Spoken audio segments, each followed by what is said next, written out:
Joining me now on episode 5 of Draft Class is Sam Vecenie. I'll start with your own self-description. It's like you write about basketball. I think that is amazing. I think that's a hilarious way to put it for someone who hosts the Game Theory podcast, who is a senior writer at The Athletic. And, you know, when it comes to The Athletic's big boards and mock drafts, just my favorite out there in regards to long form content. I can get buried in a good Vecenie draft guide, y'all. So this was one of my top targets for Draft Class guest list. Sam, it's an honor to have you on. Thank you so much for joining us here today. That's incredibly kind, first and foremost. No, I mean, I'm just a guy who writes about basketball. That's it at the end of the day. Like, I don't even know if I do. I might occasionally dabble in a journalism, but I don't know that I necessarily do more beyond that. I write and I talk about basketball, and I've been lucky enough that people will read it. So that's always nice, and love it. I appreciate you having me on. This is great. Yeah, well, there's a reason people read it. We'll leave it at that. So I won't give you too much credit, but we'll leave it there. Don't do too much self-deprecating. I've started with everyone here on Draft Class with what I've called an autopsy, an internal look at the young core specifically of the Knickerbockers of New York. Now, I will not make you sit here and do a full deep dive on every single 23 and under player that the Knicks have to offer, but rather I want to point out that there's a lot of them. From Barrett to everyone, and then Reddish being older, but they just added him, to everyone that this regime has drafted. Quickly, Toppin, Grimes, McBride, even Joku Batis across the pod there, and Jericho Sims at 58. What about this young core excites you? Does it excite you? I know everyone knows it excites me, but the Knicks could sign a bag of Cheetos tomorrow, and I'd be talking about how he's going to bring a level of spice to the game that no other prospect does. So what do you think about this current Knicks young core?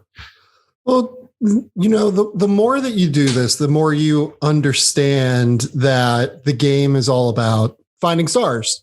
To some extent, in order to be successful, you have to be able to find the stars either via trade or via the draft. And it's hard because I don't think the Knicks have the guy yet. I think the Knicks realize they don't have the guy yet. But I think they've done a good job of, whenever they find that person, assuming they don't have to give up too much of these pieces to acquire that guy, I think they've done a pretty good job of assembling the outer parts of a core that makes sense, right? Like, I've always been a big RJ Barrett fan.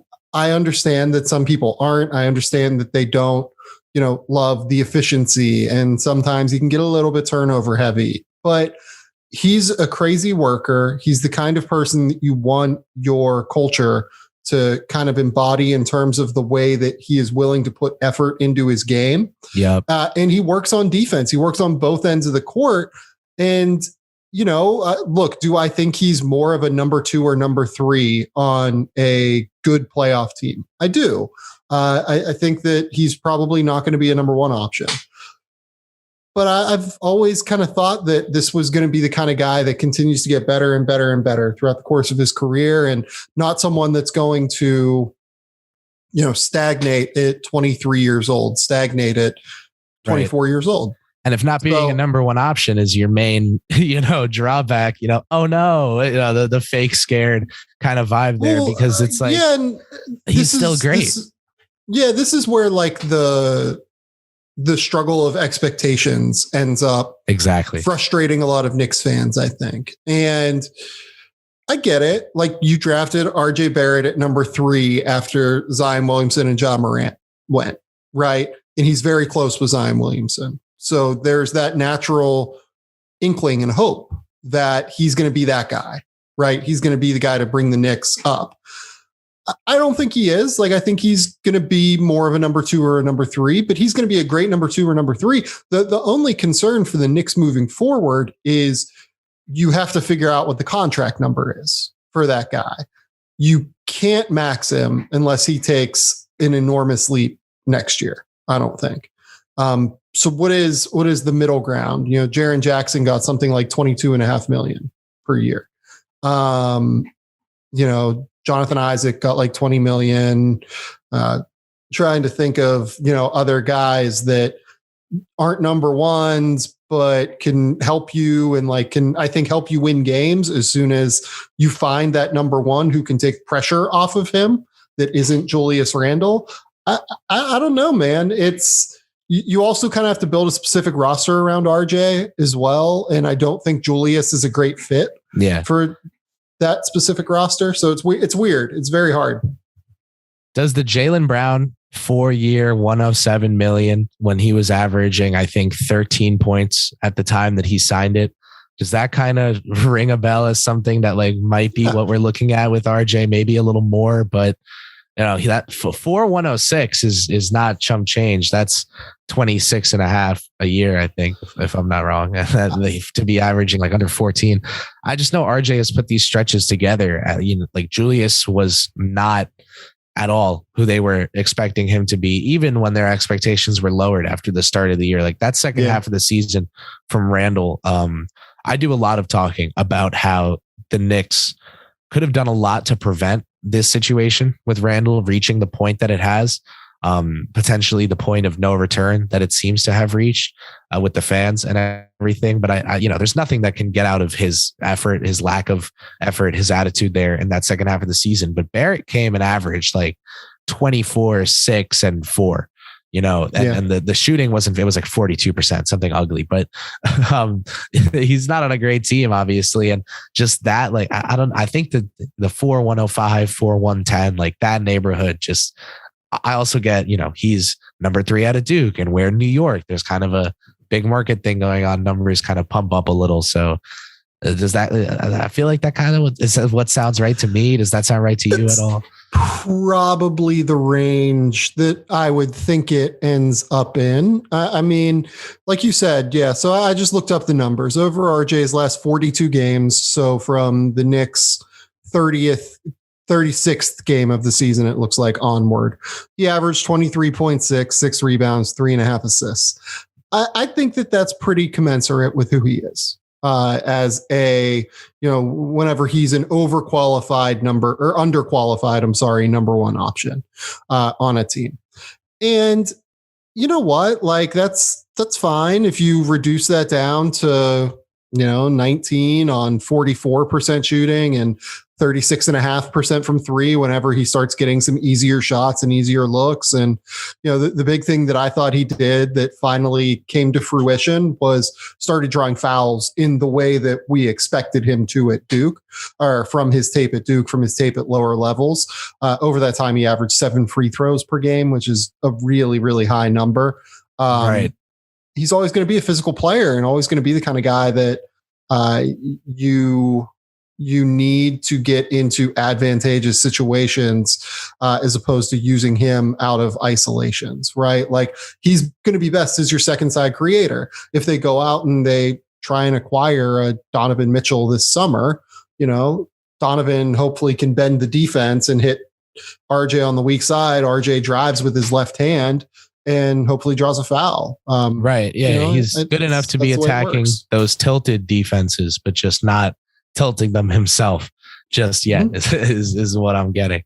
The rest of the guys, IQ, Obi, anyone there that makes you think, oh, the Knicks are set at that position now and don't need to look there in the draft? Or is the NBA too versatile for that nowadays?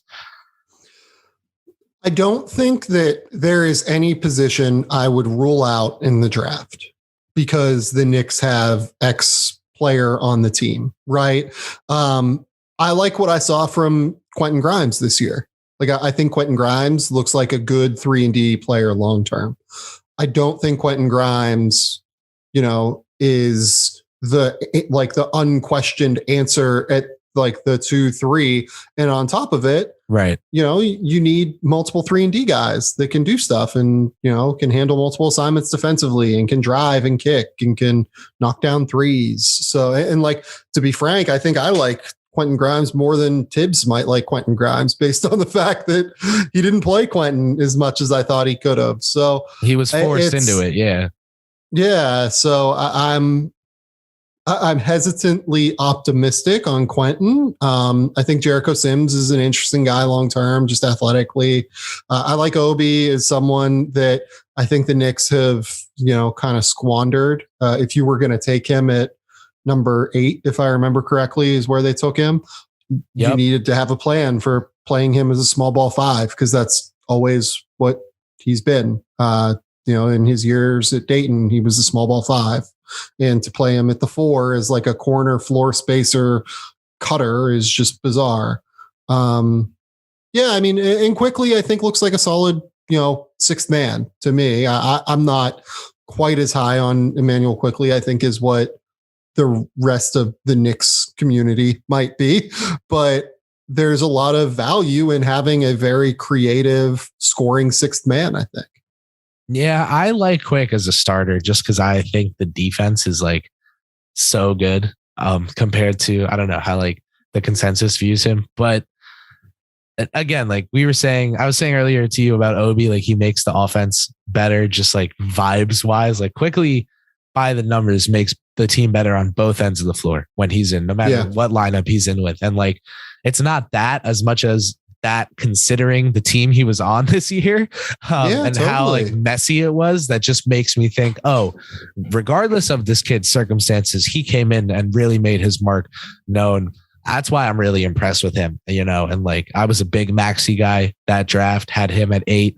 And I think that's a real conversation between those two going forward, which is nuts right now by the. Yeah, I'm not that good. I'm not that high on it, but it's nuts to the consensus right now. I think that with opportunity though, we'll get to a more sane, view of my take there. Well, and here's the thing with Quick.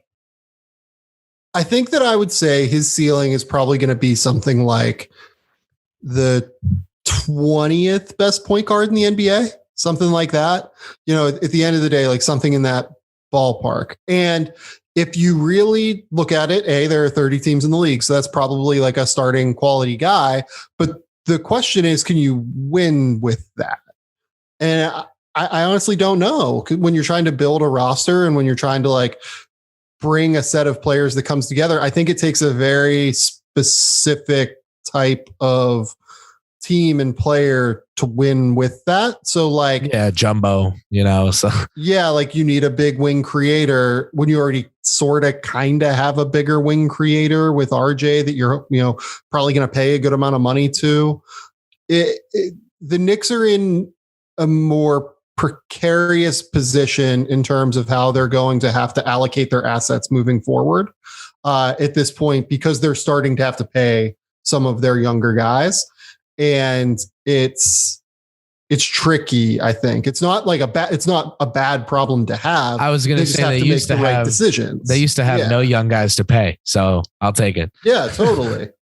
But this is the summer where I think they recognize they have to consolidate some things, and I think that's what it's going to come down to here for Leon Rose and company. Right, I agree. They have a lot of, if you look at their 2nd round picks over the next couple of years, it's like a hilarious stash of them. They've kind of like Sam Presti the 2nd round pick market, and no one's noticed. It's really funny how many they have when you go look at it. But speaking of consolidation a little bit, let's say we get, I throw Sohan out there as like someone to add to that core of RJ, Grimes, Cam, and then kind of add a bruiser in there, a destructor, I like to call Sohan. If they had, Quickly, maybe a vet starting, RJ, Obi, maybe they bring back Mitch Robinson, and we'll talk about that in a second. Whether it's McBride, Grimes, just they're kids coming off the bench with that new draft pick. Maybe the veterans in the rotation are Rose off the bench and potentially Burks or Fournier starting, maybe not. kind of two-pronged one here. Is that a team you could see going around 500 realistically over the course of a season? Just the Knicks empowering their young guys, not having any huge aspirations here, but just going 500 and, say they go 42-40, something like that, and lose in the play-in, don't even make it to the postseason. Would you view that as a success for them next season? And we're talking specifically next season. This coming season, they go. Yeah. They make no major acquisitions. Besides acquiring bad contracts back for all the veterans that they're dumping, that they either buy out or trade for seconds, whatever it is. They just ride with their kids. I don't see that going well if you're trying to get to the play-in. It's just the East has gotten strong enough now to where it's tough to do that. Like, do you think that the Knicks or Charlotte would be in a better position there? Like, I think it'd probably be Charlotte, given the fact yeah, and like ball. Charlotte, was 10th in the East this year, and you start running into. Okay, well, Detroit has Cade, and I think it's going to be pretty hard starting next year for Detroit to tank with Cade because he's as good as he is, and they're going to get another, elite level piece here in the draft. So, do they end up on the level with like a Detroit as Detroit moves up a ranking, and then the Knicks, just by nature of losing veterans, potentially high usage veterans, like, you're kind of hoping it's addition by subtraction, but I don't know how ready the kids are, especially Cam Reddish, because we've never seen Cam Reddish like string together, 4 weeks of great basketball in a row, going back to Duke even realistically. So I don't think that would be a play-in competitor if they moved like, Randall, like everyone, Mitch. You move Randall, you move Fournier, keep Mitch, but everyone else kind of gone there. Just the potential off season. Yeah, and keep Rose, maybe keep like a Burks or something to start. Like that. Burks or Fournier to start, Rose off the bench, and then keep Robinson to start, and the Taj is going to be there until he's like in the grave. So I really hope it is on a whether just straight veteran minimum, or then if not that, I need it to be on the coaching staff next year. I love the he's our Udonis thing. I absolutely love it. We gave him like the whole mid-level this year. There wasn't like anything they could have done besides that. I don't know, man. When you have the situation that they did at guard, and like you're dropping like $6 million on Taj Gibson because you can, I don't know. Yeah. I don't know. It was a choice.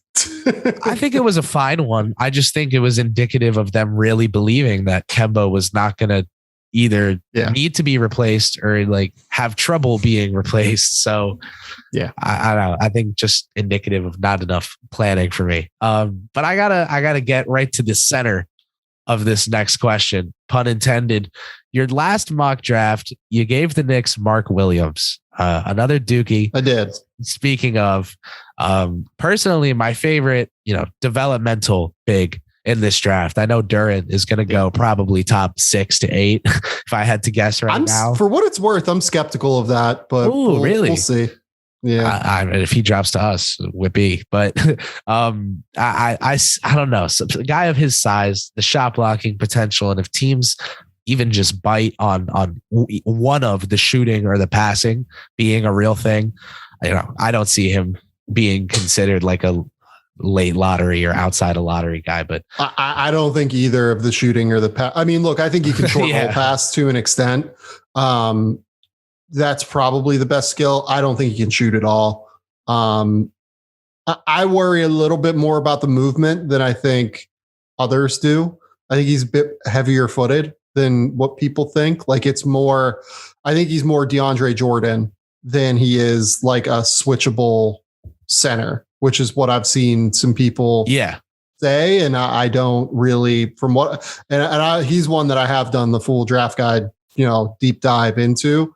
And there's some heavy footed moments. He moves really well out in the open court, moves really well out in space.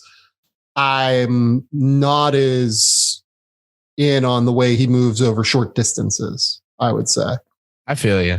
It kind of reminds me a little of Wiseman. Just how there's a little bit of that. Yeah. Like how he was like a shoe-in for a top center that draft. And I was, in my little corner screaming for double O.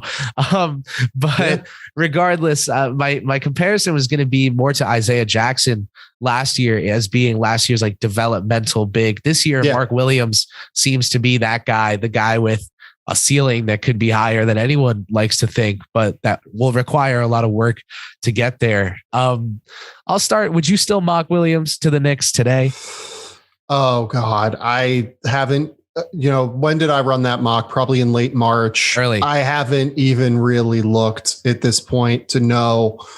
I mean, Mark would be a guy that would be on the short list. Shaedon Sharpe obviously is in this draft officially now, so that knocks everyone down a peg. Oh man, I'm trying to think what other players would be in that mix at this point. I don't think AJ Griffin kind of gets there. Johnny Davis would get there, I think.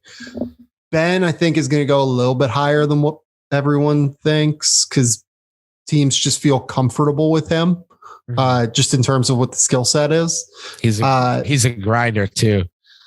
Yeah. Sohan and Dyson Daniels are two guys that stand out as being kind of on the short list. Malachi Branham is kind of on the short list. Mark Williams, Ty. I think that's kind of your group as much as anything, but the Knicks do wild shit all the time. So who knows, right? At least the wild shit has been fun recently. At least it's been totally. They were talking about Grimes in the second and they just took him at 25. Yeah. And they nailed it. At least it's been fun recently. At least it's been fun. 100%. Like they did well. Like I think that, look, I had Quentin at like, I think 39, 40. Yeah. I was there with you at like 38, 37. Yeah. And I think they absolutely evaluated that perfectly. They were dead on with him. So I don't think they're doing it poorly. I just think they're, you never know what decision the Knicks are going to make necessarily. And I think that their board probably looks a bit different than what other people's boards looks like. Yeah, I would agree there. I will get into that in a second, but quickly on to wrap up our center convo.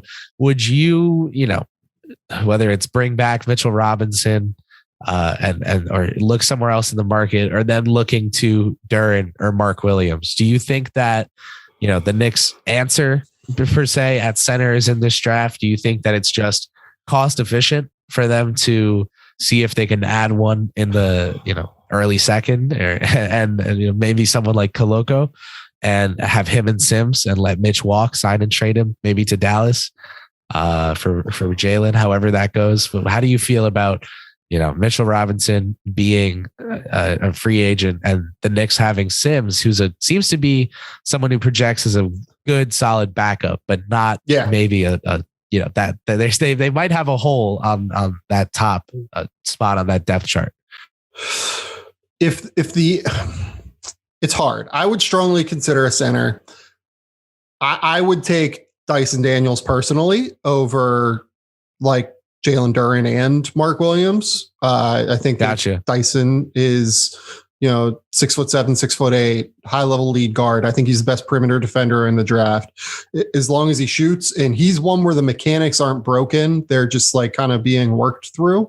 And look, we're going to find out what he measures at this week. Dan Moldovan, his agent, has been very public in that he says Dyson is 6'8" now, and be that in shoes or whatever it is, we're going to find out this week. And I believe Dan, for what it's worth. Dan is not a bullshitter. He's a pretty straight shooter on that stuff. But he's tweeted it. He's said it to me. He said it to everyone in the industry that Dyson is bigger than what people think. And if Dyson is a 6'7" to 6'8" point guard who is an elite perimeter defender, that changes the conversation, I think, from what people thought Dyson was originally. It's hard, like without knowing who's going to be on the board, right? Like, does Shaedon Sharpe get there? If Shaedon Sharpe gets there, I'd probably take Shaedon Sharpe. just take the flyer and see what happens. Yeah, I'm trying to like think. I know the Knicks are like down at 11 right now. Yeah, it's hard to like find all of the dudes that could get down there. I kind of like that spot for them though, just with how, I don't know, this front office, like they let Obi fall to them at 8. Yep. They liked Quick. They traded back from 23 to 25 and grabbed him. And they did that because they couldn't get back up for Maxey, right? So, or maybe even Kyra, I think they were looking at too, but I know Maxey they liked. Well, so like here's the other one too. I like like their approaches.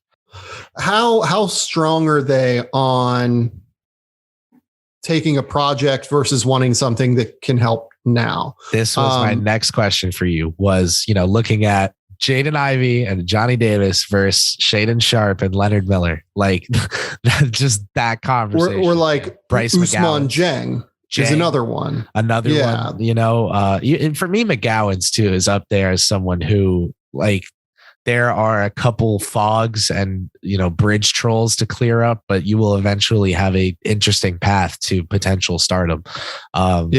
There. So like, how do you, if you don't mind just getting into like, how do you feel about the Knicks walking up to plate and swinging at the first, the pitch that comes their way, taking a total upside shot on someone like Ousmane or on Leonard Miller even? Well, you know what? Like Sohan fits that mold too. Yep, and I love him as far from a finished product. Yeah, like that would probably be what I would like if Jeremy Sohan was on the board. He and Dyson Daniels are probably my two guys that I will have in their range that make sense. That I like quite a bit. I know that there are shooting questions with both of them, but they're both so versatile defensively. Like Sohan is 6'9" to 6'10", and he can run pick and rolls. He can be like a short roll, screener. He can just really create in a variety of ways. And he's kind of a chess piece defensively as well. That can be really interesting in the way that you utilize him as a switch defender, is the 4-man. And you look, I don't know quite how his frame is going to develop long term, but I think there's a world where you might be able to play him at center occasionally. Oh, and we're speaking my language on draft class right now. I'm intrigued. I'm intrigued by Jeremy Sohan in a pretty real way. Yeah, he is. I think there has to be a column, it's, you can maybe numerically describe extents to which players can shoot or play make, but there's an it column, and guys either they got it or they don't. Yeah. There's no, it's like being pregnant, right? Like you can't be half pregnant. You're either you are or you're not, right? So you either got it or you don't. I'm trying to, let me think of a random player who like people thought was Kris Duarte, my fellow Dominican, someone that people thought was boring. I know it doesn't look like it. I'm half Dominican. This is a weekly revelation. I'm not judging based on looks. I believe it. And Duarte to a lot of people was just like, old 3-and-D. I was like, this kid has it though. He has it. And Kris was always going to be a guy that was going to live up to being the 12th overall pick or the 14th overall pick. He went 13th, right? He's never going, like I went through and did like a redraft of this class, right? Like he is never going to be higher than 10th or 9th, I don't think, in this class, because that was an incredibly strong draft class. Right. He's never going to be lower than 15th, 16th, right? Because he's just a really steady, solid rotation player who can play 30 minutes a night and shoot 38% from 3 and defend at a reasonable level.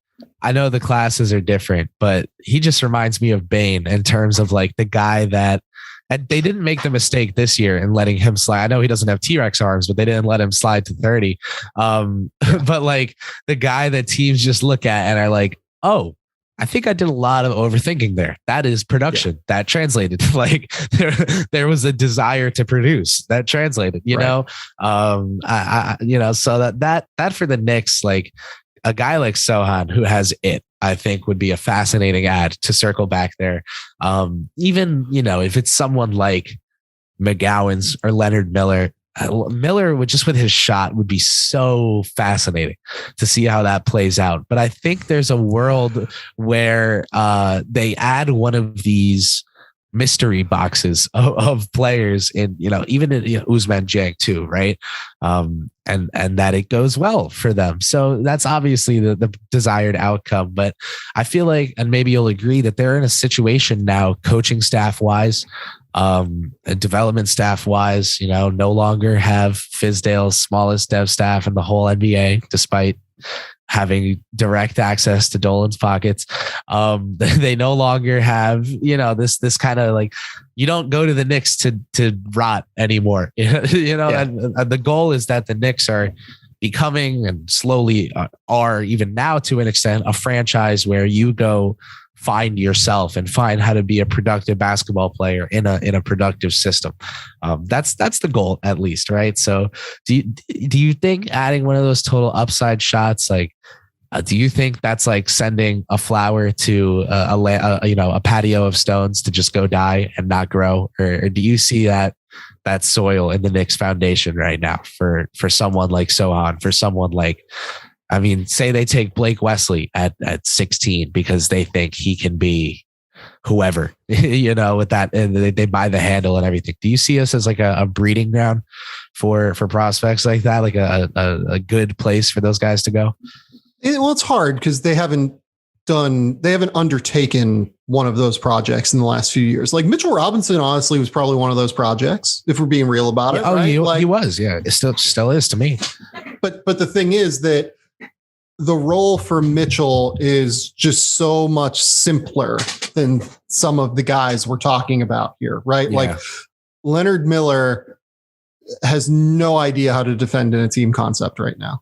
Yeah. Like if you go and you watch his tape from the Ontario Scholastic Basketball Association, he just doesn't know how to, like, it's that he wasn't asked to do it. It's not on him. It's that it was just not a part of what he was tasked with considering on the court. You're buying straight twitch there. Like you're literally. But here's the thing. He doesn't have a lot of twitch. Like that's actually the concern. He's big and he's long and he's very fluid and he's, has this freaky I think jerky. The fluidity is, and that's it. More like this guy does movements that are like so unique, that are so not like ostensibly star-like, but just like things that don't look normal. And I feel like those are what, when you're bringing lottery tickets to that podium, right? When, Mr. Silver's reading out what you spent your lottery ticket on, you are never going to sell me on using one on, like, man, even if it's like Davion Mitchell, like not to just to show an eval I whiffed on, right? Like that's never going to be the kind of guy that I would want to take in the lottery.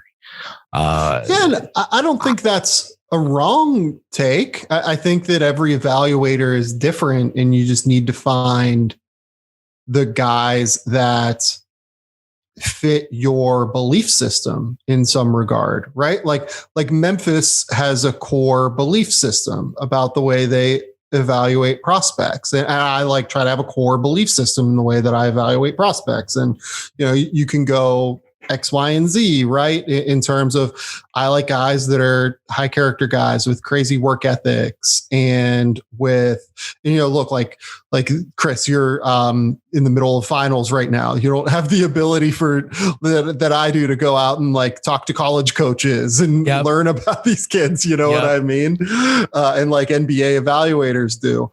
So it's hard, I think, to try and determine from the outside what makes kids continue to grow that don't necessarily have the traditional age pathway, right? Like Davion Mitchell is a perfect example, right? Like I remember talking to Baylor staff about Davion and they were like, I am telling you, I have never seen someone that works harder in his entire life.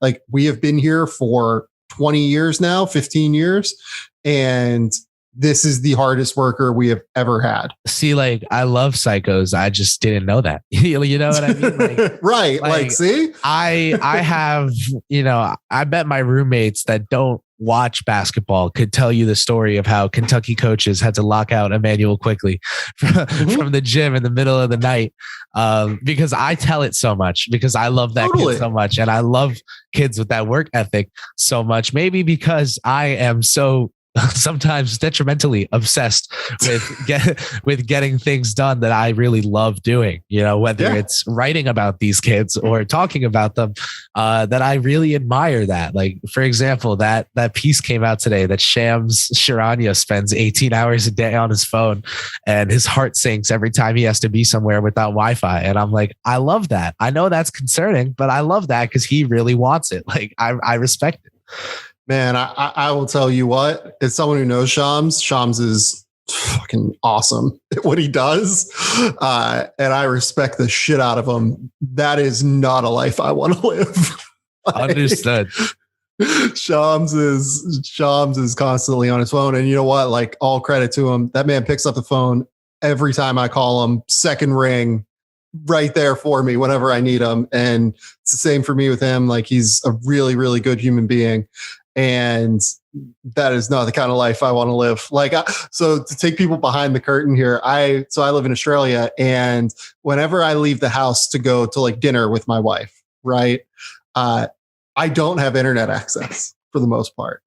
Like, I can't be reached, and it's beautiful because I don't have like distractions. I don't have anything that gets in me. It's the best. Like, if I ride on the train, so every Wednesday I go in and film, for our Tab NBA tip-off show here over in Australia, and I don't have access to my phone. It's beautiful. I get like a great 30 minutes of just like, oh yeah, I'm just going to read while I'm here. Like, this is nice. This is the opposite. And get some opposite time. Of the Windhorse tweet, the classic, I'm in Rome, it's 1:30 a.m. and my wife may be considering divorce. I leave analysis of Cavs Celtics trade to my able colleagues. Good night. when the Kyrie IT thing went down. Totally. And you know what? Like, I also work, 75 hours a week probably. But when I'm offline, I try to be very offline so that like there's at least a little bit of separation, Love it. I the urge to do a corny cutaway there. Speaking of separation, no, we won't be talking about dribble breakdowns right now. However, I will do some guard talk with you. We'll wrap this back around to guards. Miles McBride is a New York Knickerbocker, Mr. Deuce.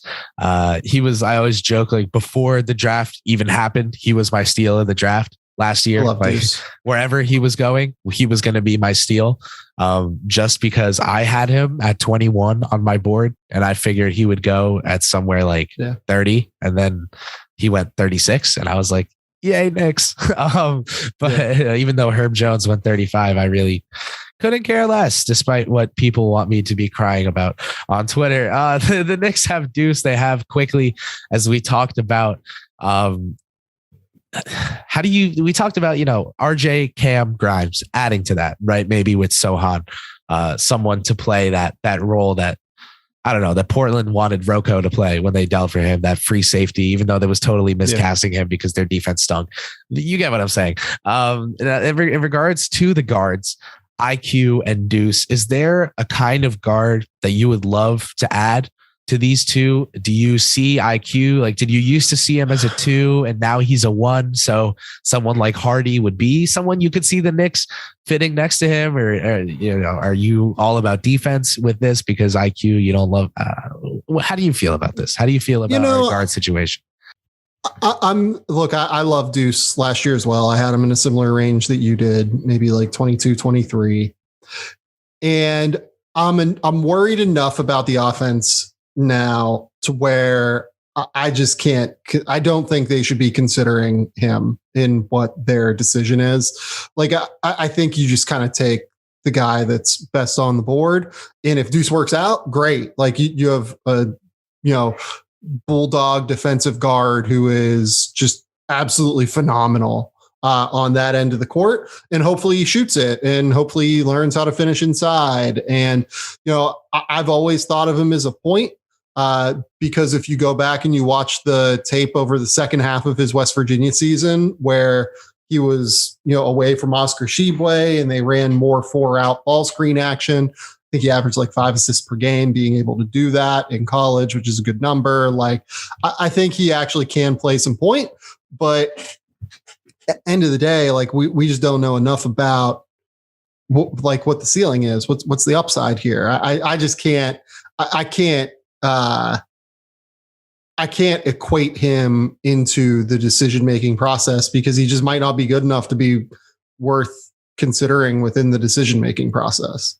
I feel you. So like, I don't know. We get mocked Ty like a million times in all I think it's too easy with, New York needs guard, went to Kentucky. It's almost like a gimme. Yeah. But I feel like when we already have IQ induced, there are like more intriguing options to add. Well, here's what I would say. So I think Ty is very different than certainly Deuce. Like I don't think he's very comparable at all to Deuce. And I think they could actually play together reasonably well. My ideal version of what Ty looks like is I want him to be the point guard next to a big wing creator.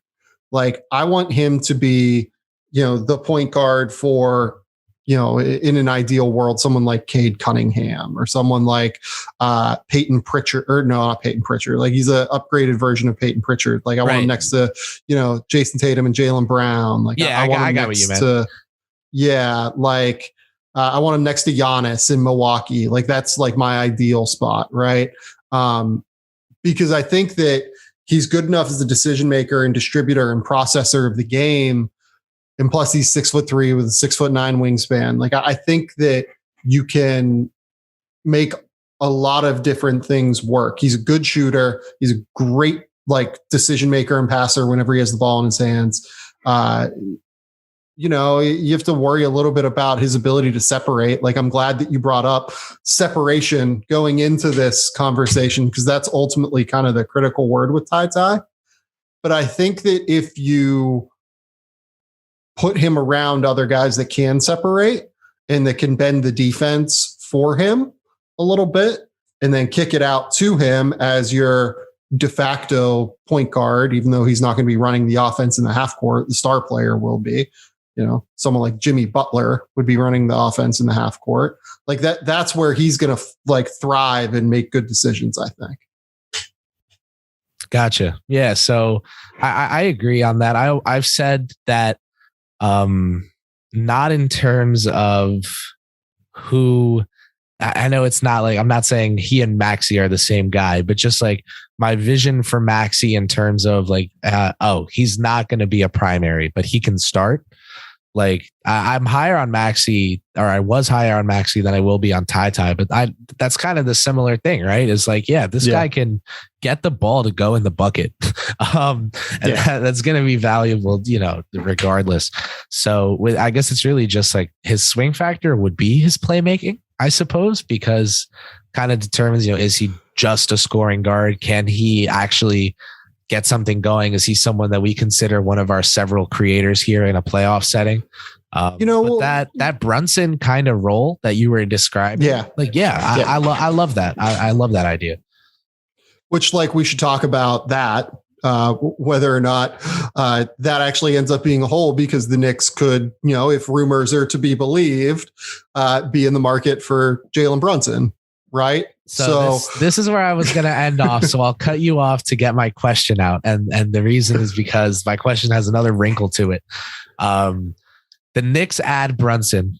Okay. That's the first part of this hypothetical. Then they're drafting a wing in the lottery to add to their core as well. So, whether it's a combo, whether it's a 3-4, they're not going for a 1. They're not going for, probably not Johnny Davis either, right? Like they're going for a real kind of wing there. Who's your pick to complement Brunson and the rest of their young core? And then how do you think that team does? How do you think Brunson helps not only that new draft pick, but the Knicks' other young guys too? Well, I think Brunson helps a lot because he would be their best player at a certain point. Like he is a better player right now than RJ at the very least. Whether or not that stands as RJ moves from being, what is RJ now? 23, I believe. He'll be 23 to start next year. Oh, RJ, I think just turned 21. I think he's going to be 22 to start next year. Really? Okay. So yeah, his birthday is in June, so he'll be turning 22 in a month. So I mixed that up. But yeah, so once the season starts, he'll have just turned 22. So as RJ turns from, 22 to 25, is Jalen Brunson going to be the best player? Probably not, right? But as RJ continues to grow, I think Brunson would actually really help him a lot on the offensive end because of the ability to shoot, the ability to play make, the ability to make really good decisions. I don't know how that team defends at a high level unless we really get to the point where they're keeping Mitchell Robinson and Mitchell develops into a consistent elite rim protector, not a for 3 games at a time elite rim protector. Yeah. And then abysmal for the next 3. We also got to start our guy QG next in between Brunson and Barrett if they want to hope at guarding the POA, I would say. So yeah, and then like honestly, because if you're keeping Jalen, you're probably if you're bringing in Jalen, you're probably keeping Julius at that point, right? Because you're trying to you're making a win now move, right? Maybe, but just to play devil's advocate, could getting Jalen be like, oh, well, this is what we were going to do when Julius was here. We just have him instead of Julius now so we can start Obi. And they tried, maybe it's Julius for Hayward because they do a talent upgrade or maybe they want expiring. See, I don't know. Yeah, this is what's so hard about it. Yeah, because there are so many permutations of how this Knicks offseason could go. And I don't know. I guess this is where my problem is. I don't know what their goals are. I don't know what their end game is outside of get star. Sustainably get star, I think, is the end game. Add star to sustainably built bird's nest, which is what you were saying earlier.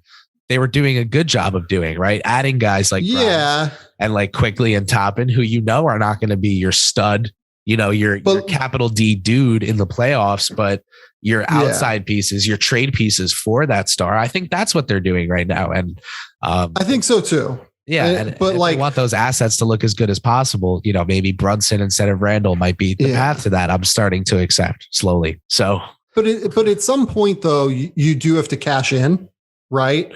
You have to make the move for the star. And, it seems like their goal is Donovan Mitchell, right? That's their hope, right? They're based off of all reporting, they're going to try and chase Donovan Mitchell this summer, right? And that's going to be expensive. That All-Star game being in Utah next year, though, just man. I see. They can't run that back because then you're running it back for a fan base that is frustrated that you're running it back. Well, you know what I mean? They move Gobert and they, can they get themselves? Maybe it is maybe that's who they move though. I think they're going to move one of them. They're going to move Gobert this summer, I would guess, to get totally off topic here. Maybe. Okay. So here would be my case. Which of those two do you think is more likely to stay in Utah long term? Gobert. So are you sure that you move Gobert? Yes, because you're gonna move both.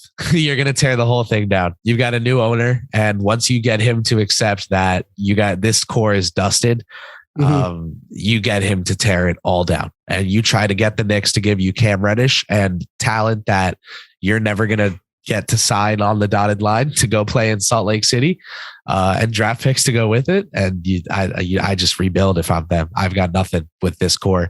I personally think Donovan's overrated too. For me, the sell of, move Gobert and then they'll be contenders is not a real thing to me. No, I agree with you, to be honest. If I was them, I would tear it down. But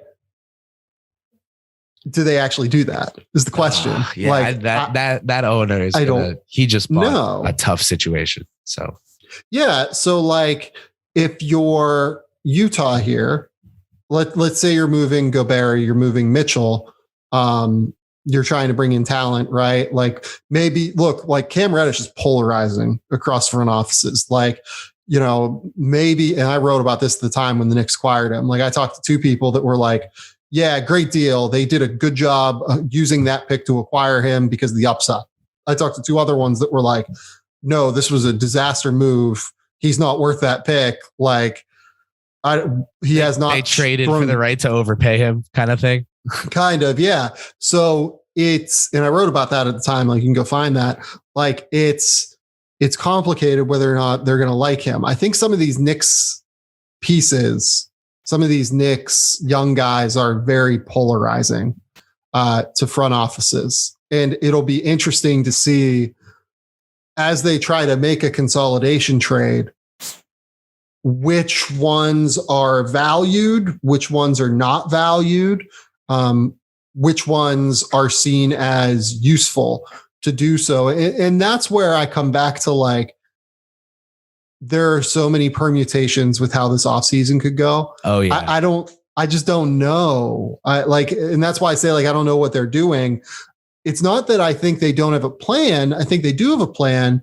It's just like, I'm not sure what their pathway is to actualizing that plan. Their plan always seems to be, hey, let's have 80 plans and see like which one, which reality plays out. So we're ready for it. You know, like they always have their price, they offer it, and then they don't go above it. You know, like they have their way of operating that's very Allerian, Brock Allerian, for lack of an actual word there. Allerian. There we go. See, I'll just beat me right to it. But yeah, like that logic of like, hey, let's just kind of be in crawl mode and see what we can pounce at. I think they replicate that. I think we don't see desperation play in yet, because this is going to be year 3 of the Rose Thibodeau tenure, right? So, or no, year 1 of year 2 fully was just ended. So year 3, Rose was here a little earlier before, but I won't count it. No, you're right. You know, like I just think they have time, and with that, like they're going to use it, right? If you think you have time, then and you think you have patience from Dolan, you're going to utilize it to set up the most sustainable product by the end of your once your time is up, right? So I don't know. Maybe they also have it set up where they use their 4 years. You know, after year 3, things start to get bad, and Dolan starts to say, "Hey, I'm going to start putting you on the hot seat," and that's when it's time anyway to make a trade that would buy you more time on the job. So, you know, we'll see how that goes. But I will tell you, I'm definitely optimistic about the future of the Knicks, just because of both the mistakes and the successes that this front office has had thus far. It seems like they've learned from their mistakes, and it seems like their successes are not fleeting, right? Like Grimes is still on this team. You know, we didn't trade him, and this is not the Knicks of the past where we're like, hey, that kid was cool. What happened to him? You know, they are all still on the team, all of them. Hey, that kid is cool, and we're 30 and 42. We can make a play-in run. Let's go and try and trade him for TJ Warren on an expiring deal. Yeah, that would have been very, you know, Steve Millsian, very before my day, but Isaiah Thomas, right? You know, so I'm bullish. To bring it to New York, a Wall Street term. I'm bullish on this core and this regime. Like I'm probably less bullish than you are, but I don't think there are bad decisions being made. I think that I just need to see a bit more of the overall picture. Yeah, it's really hard when Tom Thibodeau is like actively depreciating the value of the assets that you went out and acquired as a GM, right? It's there's that. And like all of last offseason was essentially a punt to this offseason and the next offseason after, right? Because you sign all of these guys to like 3-year contracts with third-year team options, right? So it felt like the Knicks just felt like they didn't have the right guy. They didn't have the right like star that they could go out and acquire. So let's just punt to next offseason, right? Let's punt to the middle of the 2022-23 season and hope to try and make a trade there. And that's not bad. Like, it's not a terrible strategy. It's just we're continuing at this point to punt if you're a Knicks fan, and I'm not, but like I said, but like you're continuing to move the string along while you still don't have the star. And I think that can you can keep doing that and keep doing that and keep doing that. And you can keep losing games and never really making an impact in a playoff series. And I like, it's hard because I'm not out on this at all. But you see a world where they get stuck. Yeah. Like, it's pretty easy to see that world. I get it. I just think, maybe it's my naivete regarding their market, but like, man, I will always believe that young stars for years now have like thought about the Knicks, not like, oh, that team's such a joke. Like, oh, I wish I could go there without being seen as a joke. Like, I think people are always going to want to play in New York. I think the NBA is more of a business than people think. Not every player's in this for the beautiful love of the game, right? Like, some guys love their checks. And I just think you can't go to New York without being seen as a joke, legacy wise. I don't think it's that. I trust Leon Rose to fix it. I think that players see New York as a potential way to cash in, to be honest. Like that's it. If you're the guy that can turn it, man, like, that's it. Like, if you're the guy that can, think about how big Carmelo was. Right. And he turned it for a year. KD turned down that challenge. Kyrie turned down that challenge. So, but what they did was they got the best of both worlds because they moved to New York while still getting being able to take advantage of the market value, still getting the peace and quiet. Like, it's, I think that they just decided they didn't want the circus of the Knicks, which some people I think will want it. Some people won't. And the Knicks have to find the guys that do, unfortunately. And that can be a little bit complicated. Yeah. A little. I do think that, once this core keeps this foundation that they're setting, whether it's, a sideways move like Randall for Brunson, that's just kind of like a rearranging of pieces, or a real forward step, like just adding Brunson. I think that this team gets to a point, not in 2 seasons where they are that sustainable contender, but where like the move is in clear sight to where like, oh, okay, there's their guy.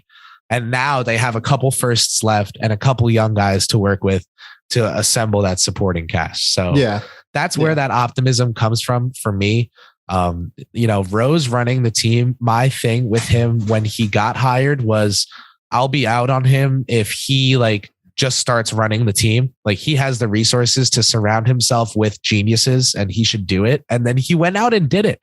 So like, he's kind of been doing everything I've wanted thus far. Now, last offseason, a little bit of a departure from that. I did really want Fournier. But it just wasn't even a departure. It was just like they punted the offseason. Bringing back Noel, bringing back Burks and Rose, and signing Fournier. It just felt like a 2K sim of an offseason. It felt like, let the computer do it for us because, there's nothing too exciting this year. It feels like he let Frank Zanin, the assistant GM, run the whole summer because he was just couldn't have been bothered to not deal with the stars, right? Like, I think we have a world soon where like these moves that are smart that we're making on the margins, like those Ed Davis weird trades that we do where we make 2 seconds appear out of nowhere. Like, I think we start to see some of that keenness for smart and good trades like kind of show itself on a larger scale. I just think they are definitely not in a position to be showing that yet. So yeah, we'll see. My final question for you before I let you go here is going to be an X or Y. It's going to be a this player or this player. And the reason is because this is the most divisive one that I can remember on Knicks in the Knicks verse since Okoro versus Vassell. That was a very big debate in Knicks land in regards to if we're taking a wing, who is it? Mathurin versus Davis, Benny versus Johnny. Not real close to me. Yeah, this is an easy one for me. Who are you going if you're New York? I got to guess Mathurin. Mathurin. Yeah. All right. Mathurin. Better shooter for sure. Better tools defensively. Not as good defensively right now, but 6'7", 6'9" wingspan. Stronger, I think. Like, I think people kind of underrate how strong Ben Mathurin is. Like, has a very 210, 215 pound physical frame that I think is going to age really well. Improved a lot more as a passer than what I think people gave him credit for late in the year. Actually started to make reads based off of the way that teams were playing him and the way that help defenders would come toward him. And I think he is a definite starter in the NBA. Like his downside to me is like Kentavious Caldwell-Pope level. I see it. And then I get what you're saying there with the floor completely. Yeah. Like the upside is, hey, like this guy can be a third creator on your team that plays good defense and actually really makes high level plays. Yeah, I'm a fan of Mathurin. The more I watch Johnny Davis's tape, the more I'm a little bit worried to an extent. Why, if I may ask? He's smaller than what people think. So he's like 6'4" is what I'm getting. He's like 6'4", 6'4.5" in reality. And I don't think. Look, we're gonna find out. We're gonna find out real soon. I think he's probably closer to 6'4.5" as opposed to 6'5". Like if he measures under 6'4" without shoes at the combine, I won't be surprised. I don't think. So it's Johnny. I was talking to Prez, my guest on episode 1, Presidente from over at the Strickland. He was noting to me how, he led his conference in rebounds despite having to work harder for his buckets than anyone else. And the defensive motor was still there. And, he's like a bet against him at your risk kind of guy, he said, which I love. I agree with that actually. But the thing is that it's just really hard to not be 6'6", I guess. Like he's definitely not a lead guard. He's definitely just he's almost position locked at the 2. The way that you see guys take advantage of even George Hill defensively, and he's probably about George Hill's size. If that 6'4.5" is real, he's definitely position locked at the 2, I would say. So, and it's, he'll slide down and he'll guard 3s. He'll, probably slide up and be able to guard 1s. But these bigger shot creators like Jason Tatum, Jaylen Brown, Giannis, Luka, Paul George, Kawhi Leonard, there's more of them now than what people think. Cade Cunningham's another one that's younger now. Someone with the strength of RJ Barrett, maybe. Someone like RJ Barrett, honestly. I think RJ would move him pretty easily. Oh, he would bounce off him. Yeah. Yeah. And he would look, RJ has a bit of a lower release point, which is why my immediate reality was not to bring up RJ shooting over the top of him. Right. But it's, I think that RJ would kind of move him pretty easily. It's just a little bit, it's harder when you're somewhere between 6'4" and 6'5" than when you're between 6'6" and 6'7", right? Yeah, that's a different world of play. I don't know. I get what you're saying. I think the case for Davis and Johnny's way better defensively right now. Yeah, like, that's what I was going to say. Right now, is like the floor for Davis. You know, you talked about KCP for Mather, and like Johnny Davis's floor to me is like that. I'm going to throw two names out there that he plays like neither of them, but just, you know, if you can mathematically average these two players, like Lonzo Ball and Quentin Grimes. I know it's incredibly strange, but that the Grimes one isn't bad. That 2-3. And then obviously more the scoring, but I think he does some passing that Grimes doesn't really like, and not Lonzo, like what people think Lonzo can be, like the reality of Lonzo Ball. I kind of like as Johnny's floor, I see it now. Lonzo probably a little too big, especially now with that height measurement, right? But that floor of being like a connector that is a 2 to 3, you know, that can shoot over 40% on catch and shoot looks from 3. I like Johnny's floor. I like what he offers, but I don't blame you at all for taking Ben. He's so intriguing. He's so athletic, and he's so good at shooting. You know, there's a lot there to like, and like we were mentioning earlier, that kid works a lot, right? So like you were saying, teams are comfortable with him. I completely see why. Yeah, it's he was more productive consistently than Johnny. Johnny had the great start to the year and then tailed off. And part of it was injury based too. Like he hurt his ankle and played through it. And that's like the hardest injury for a guy like Johnny Davis to be playing through. Super high usage, like high usage guy playing through an ankle injury is something. So, and particularly a guy that has to elevate over the top in the mid range to shoot, right? And he has that kind of like Beal like utilization of his athleticism around the rim, where he'll like kind of headbutt you.